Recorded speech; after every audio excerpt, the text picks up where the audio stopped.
नमस्कार मैत्रिणींनो, स्वागत आहे तुमचं माझ्या लाईफ ऑफ उत्कृष्टी मॉमी या चॅनलमध्ये।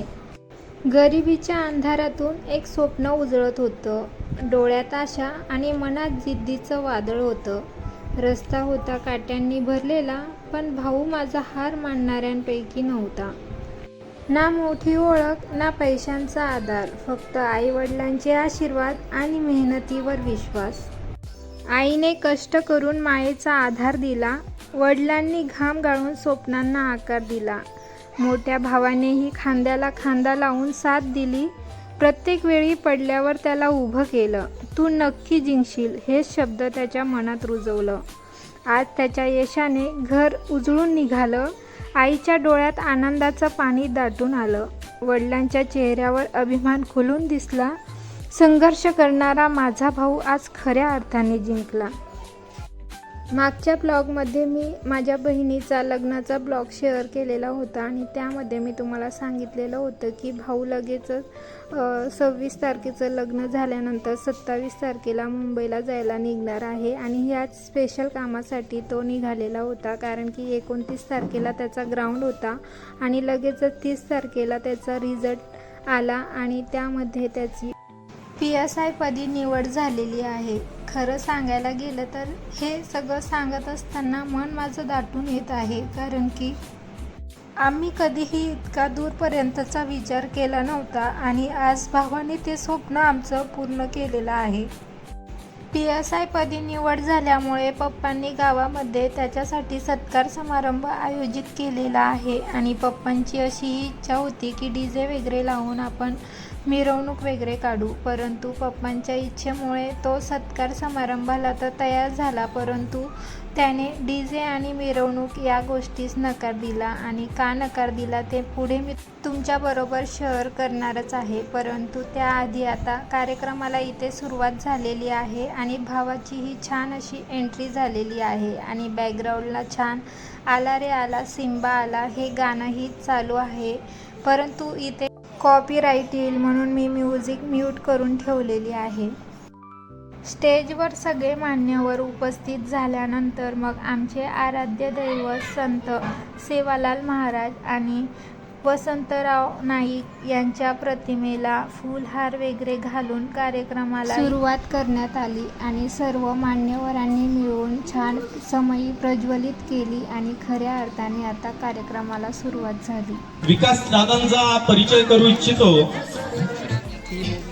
विकास प्रभू पवार असं त्यांचं पूर्ण नाव, जन्मतारीख 10/2/1995। आमच्या झेडपी शाळेतले शिंदे सर यांनी छान असं कार्यक्रमाचं सूत्रसंचालन केलं आणि भावाचा छान असा परिचयही करून दिला आणि त्यानंतर मग भावाचा सत्कार करण्यात आला। सर्वांना विनंती करतो की एकदा आपण सगळेजण उभे राहून विकास दादांना हा सन्मान अर्पित करायचा आहे।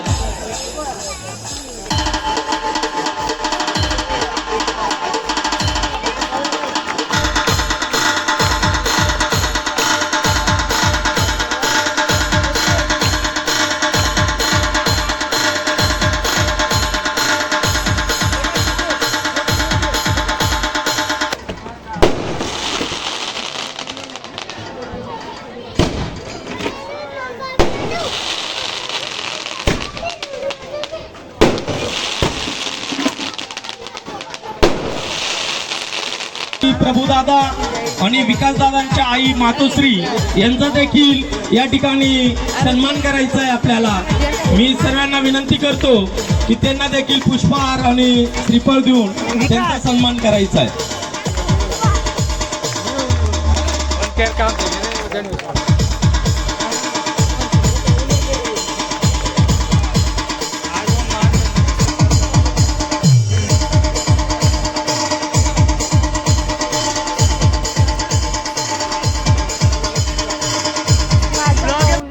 याचा सत्कार तर झालाच, परंतु त्याचबरोबर माझ्या मम्मी पप्पांचाही सत्कार करण्यात आला आणि आज माझा भाऊ इथपर्यंत जर पोचला आहे तर त्यामध्ये माझ्या आईवडिलांचाही मोठा हातभार आहे। वडील असेपर्यंत ज्या गोष्टीकडे आपण बोट दाखवतो ती गोष्ट आपली असते आणि सगळी स्वप्नही आपली असतात.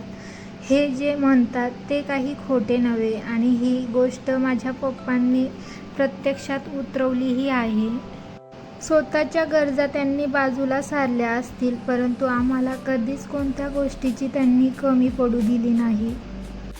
आणि माझी मम्मी म्हणजे आमच्या घराचा पाया. तब्बल 25 ते 26 वर्षापासून माझी मम्मी एका ठिकाणी स्वयंपाकीण म्हणून काम करते आणि 10-20 असं नाही तर तब्बल 300 ते 400 मुलांचं जेवण माझी मम्मी एका टायमाला तेही चुलीवर बनवण्याचं काम करते. आणि एवढं अवघड काम करून तिने आमच्या शिक्षणासाठीचा खर्च उचललेला आहे.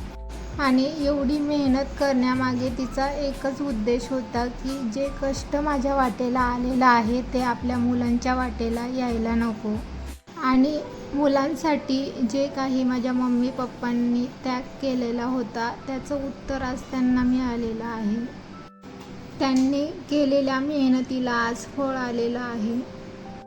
आईवडिलांनी तर त्यांचं कर्तव्य पार पाडलंच, परंतु माझ्या भाऊंनीही त्यांची मेहनत वाया जाऊ दिली नाही. आणि माझे दोघं भाऊ माझ्यापेक्षा लहान आहेत आणि हा विकास 31 वर्षाचा आहे आणि दुसरा भाऊ माझा 33 वर्षाचा आहे. आणि पोलीस डिपार्टमेंटमध्येच त्यांना जॉब करून आता 10 वर्ष झालेले आहेत.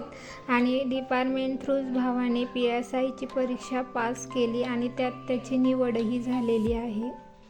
माझ्या दोघंही भावांचं शिक्षण 1ली ते 10वीपर्यंतचं जिल्हा परिषदेच्या शाळेतच झालेलं आहे. आणि आता आपला असा गैरसमज असतो की आपण महागड्या शाळेत मुलांना टाकूया आणि तिथेच मुलं चांगलं काहीतरी करून दाखवतील, परंतु हे सगळं माझ्या भावाने चुकीचं ठरवलेलं आहे. आणि अगदी साध्यासुध्या जिल्हा परिषदेच्या शाळेत शिक्षण घेतलेला विद्यार्थीही काहीही करू शकतो, फक्त त्यामध्ये क्षमता हवी. आणि ज्याला वडिलांची झिजलेली चप्पल आणि आईचा फाटका पदर ही परिस्थिती समजली तो व्यक्ती कोणत्याही परिस्थितीत घडून दाखवतो.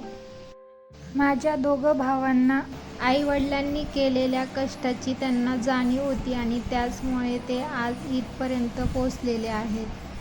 दोघंही माझ्यापेक्षा वयाने लहान आहेत. त्यापैकी मोठा म्हणजे संदीप आणि लहान म्हणजे हा विकास ज्याची PSI पदी निवड झालेली आहे. त्यांची 2015च्या भरतीमध्ये दोघंही एकाच बॅचमध्ये पोलीस विभागामध्ये जॉबला लागले. आणि त्यानंतर आता विकासने DJ आणि मिरवणूक काढण्यास का नकार दिला त्याचंही कारण मी आता पुढे तुमच्याबरोबर शेअर करते. त्याचं कारण असं होतं की आता PSIच्या भरतीसाठी दोघं भावांनी सोबतच तयारीला सुरुवात केलेली होती. आणि खरं म्हणजे PSI व्हायचं स्वप्न माझ्या मोठ्या भावाचं म्हणजे संदीपचं होतं. आणि मध्येच फॉर्म भरल्यानंतर त्याचा थोडासा मेडिकल इश्यू आला आणि त्याला अपेंडिक्सचा अचानक त्रास झाला आणि त्याला अचानक ऑपरेशन वगैरे करावं लागलं. आणि दोघं भाऊ मुंबईला असल्यामुळे ह्या आलेल्या संकटांवर त्यांनी दोघांनी मिळून मात केली. आणि अशा परिस्थितीतही त्यांची तयारी मात्र सुरूच होती. आणि म्हणतात ना की संघर्ष ही आपल्या जीवनात यायलाच हवे आणि संघर्ष जेवढी मोठी असली तेवढीच आपली उंची वाढत असते. त्याचप्रमाणे मग यांनी दोघांनी त्या अडचणीवर मात करत मग परत दोघंही अभ्यासाला लागले. आणि त्याच्यानंतर मग 300 मार्काचा त्यांचा प्रीचा पेपर होता. त्यामध्ये 300 पैकी 4 प्रश्न त्यांचे रद्द झाले. त्यामुळे 292 पैकी माझ्या मोठ्या भावाला संदीपला 244.5 मार्क मिळाले आणि विकासला 269 मार्क्स मिळाले. आणि त्यानंतर मग 100 मार्कांचा त्यांचा ग्राउंड होता. आणि त्याच्यानंतर मग पहिले संदीपचा ग्राउंड झाला आणि त्याचं ऑपरेशन झालेलं असलं तरीही त्याने 100 पैकी 100चा ग्राउंड काढला. आणि याची आम्हाला अजिबात अपेक्षा नव्हती.